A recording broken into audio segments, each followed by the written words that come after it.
কোরআনুল কারীমের সূরা নিসা ৭৫ নম্বর আয়াত।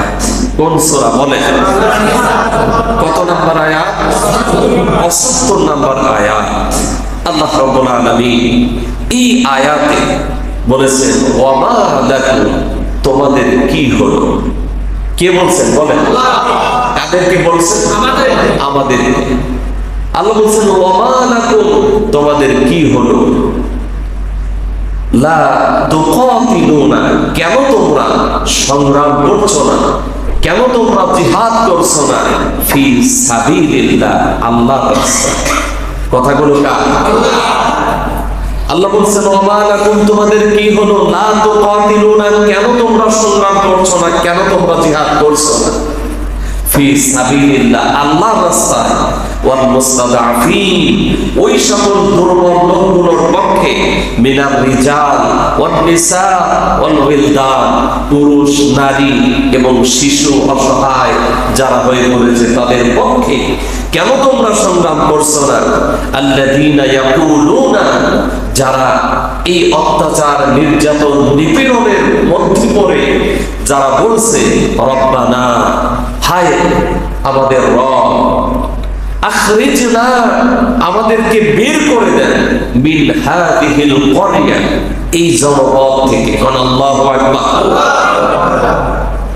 যারা অত্যাচার নির্যাতন নিপীড়নের মধ্যে পড়ে বলছে রব্বানা আখরিজনা মিন হাযিহিল ক্বরিয়াতি যালিমি আহলুহা, হে আল্লাহ আমাদেরকে আপনি বের করে দেন এই জনপদ থেকে, যেই জনপদের লোকগুলো আজকে জালেম হয়েছে। এরপরে তারা বলছে ওয়াজআলনা, হে আল্লাহ আমাদের জন্য আপনি বানায় দেন মিল্লাদুনকা, আপনার পক্ষ থেকে ওয়ালিয়া, অভিভাবক, ওয়াজআলনা, এবং আপনি আমাদের জন্য বানায় দেন মিল্লাদুনকা, আপনার পক্ষ থেকে নাসীরা, সাহায্যকারী। এবার আমি আপনাদের কাছে প্রশ্ন করতে চাই, এই আয়াতে যে আল্লাহ বলছেন যে সকল অসহায় পুরুষ নারী এবং শিশুরা আল্লাহর কাছে বলছে রব্বানা আখরিজনা মিন হাযিহিল ক্বরিয়াতি যালিমি আহলুহা, হে আল্লাহ আমরা তো এই জালেমদের জুলুমের শিকার, আমরা অত্যাচার নির্যাতন নিপীড়ন সহ্য করতে পারছি না, আমাদেরকে এখান থেকে আপনি বের করে দেন, অথবা আপনার পক্ষ থেকে আমাদের একজন অভিভাবক বানিয়ে দেন, অথবা আপনার পক্ষ থেকে আমাদের জন্য সাহায্যকারী পাঠান। বলেন আজকে ফিলিস্তিনের গাজায় যেই নির্মমতা, যেই অত্যাচার নির্যাতন নিপীড়ন চলছে, এই কথাগুলো ফিলিস্তিনবাসী, এই গাজার জনপদের লোকগুলো বলছে না? বলছে না? বলেন বলছে কিনা? বলে তারা বলছে আল্লাহ আমাদেরকে হয় এখান থেকে বের করে দেন, নইলে আমাদের জন্য অভিভাবক বানিয়ে দেন, অথবা আমাদের আপনি সাহায্যকারী পাঠান। এই কথা তারা বলছে। আল্লাহ এই কথাগুলো বলার আগে বললেন ওয়ামা লাকুম, তোমাদের কি হলো, লা তুকাতিলুনা, কেন তোমরা সংগ্রাম করছো না, কেন তোমরা সংগ্রাম করছো না ওই সকল লোকগুলোর পক্ষে যারা অসহায় পুরুষ, অসহায় নারী, অসহায় শিশু। আল্লাহ এই কথা বলেছেন 1450 বছর আগে। এই আয়াত গোটা পৃথিবীর মুসলমানেরা পড়ে না পড়ে না? আরব বিশ্বের নেতারা এই আয়াত তাদের সামনে আছে না নাই? আল্লাহ বলছেন ওমা লাকুম, তোমাদের কি হলো, লা তুকাতিলুনা, কেন সংগ্রাম করছো না। আরব বিশ্বের ধরাঢ্য সেই সকল শাসকগুলো তাদের সামনে আল্লাহর কোরআনের এই আয়াত থাকার পরেও, এই আয়াতগুলো তারা পড়ার পরেও তাদের আজকে টনক নড়ছে না। তারা এতটাই পশ্চিমাদের জালের মধ্যে আবদ্ধ হয়ে পড়েছে, আজকে মুসলমান ভাই বোনের রক্ত দেখার পরেও, তাদের লাশগুলো বোমার আঘাতে উড়ে যাওয়ার পরেও তারা তাদের বিরুদ্ধে একটা কথা বলার সাহস পর্যন্ত পায় না। এই কথা সত্য না মিথ্যা? গোটা পৃথিবী দেখেছে বোমার আঘাতে মানুষের দেহগুলো ফিলিস্তিনের গাজার মুসলমানদের দেহ কিভাবে উড়ে যাচ্ছে, দেখছে না? দেখে নাই?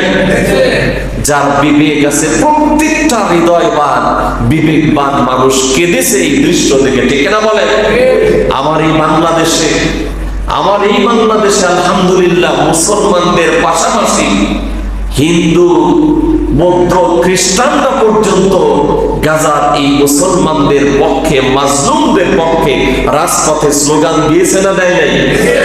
কিন্তু আফসোস আর পরিতাপ, মুসলিম বিশ্বের শাসকগুলো এখন পর্যন্ত তারা মুখ খোলে নাই।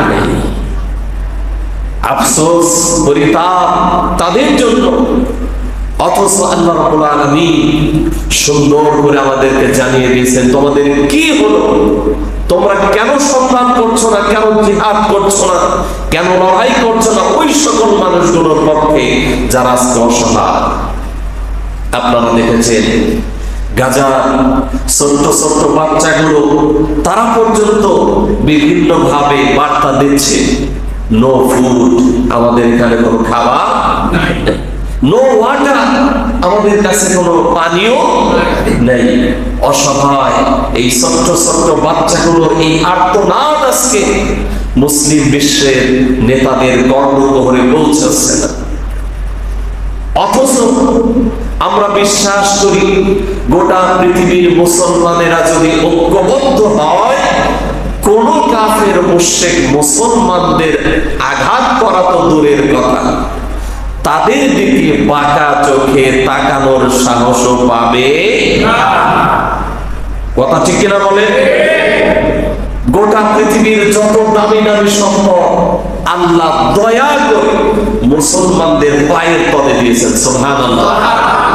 স্বর্ণ মুসলমানদের দেশে বেশি না কাফেরদের দেশে? জোরে বলেন। মুসলমানদের পায়ের তলায় স্বর্ণের অসংখ্য খনি লুকিয়ে আছে। তেল মুসলমানদের দেশে বেশি না কাফেরদের দেশে? জোরে বলেন।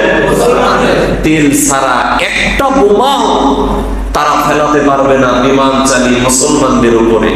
সেই তেল যদি বন্ধ করে দেয় আরব বিশ্ব, অটোমেটিক তাদের যুদ্ধ বন্ধ হয়ে যাবে। কিন্তু আফসোস, মুসলিম বিশ্বের নেতারা, সবচাইতে পরিতাপের বিষয় এখানে আপনারাও দেখেছেন হয়তোবা, একদিকে ফিলিস্তিনের গাজা মুসলমানদেরকে মাটির সাথে মিশিয়ে দেওয়া হচ্ছে, অন্যদিকে এই কুখ্যাত, এই হত্যাকারী ইহুদিদের ইসরায়েলের পররাষ্ট্রমন্ত্রী তার সাথে আরব আমিরাতের মন্ত্রীর বৈঠক হয়েছে। আরব আমিরাতে তাকে ভিআইপি মেহমানদারি করা হয়েছে। নাউজুবিল্লাহ। এর চাইতে বড় জিল্লতি, এর চাইতে বড় ধিক্কার আমাদের জন্য আর কি হতে পারে? এই জন্য আমরা যারা দুর্বল, আমরাও তো দুর্বল, আমাদের এখন থেকে ফিলিস্তিনে গিয়ে যুদ্ধ করার ক্ষমতা নাই। তবে আমি বিশ্বাস করি যদি এমন পরিবেশ তৈরি হয়, বাংলাদেশ সরকার বলে যে প্রশিক্ষণ দিয়ে দিয়ে বাংলাদেশ থেকে কারা কারা ফিলিস্তিনের গাজায় গিয়ে মুসলমান ভাই বোনের পক্ষে, ওই ছোট্ট ছোট্ট অবুঝ শিশুদের পক্ষে কারা জিহাদ করবে, আমার বিশ্বাস বাংলাদেশের কোটি কোটি মুসলমান সেই সংগ্রামে শামিল হওয়ার জন্য প্রস্তুত থাকবে না থাকবে না? জোরে বলেন, থাকবে কিনা বলে? আমরা প্রস্তুত আছি ইনশাআল্লাহ। সেই সুযোগ যদি আমাদের সামনে এসে যায়, আমরা থাকবো না ইনশাআল্লাহ।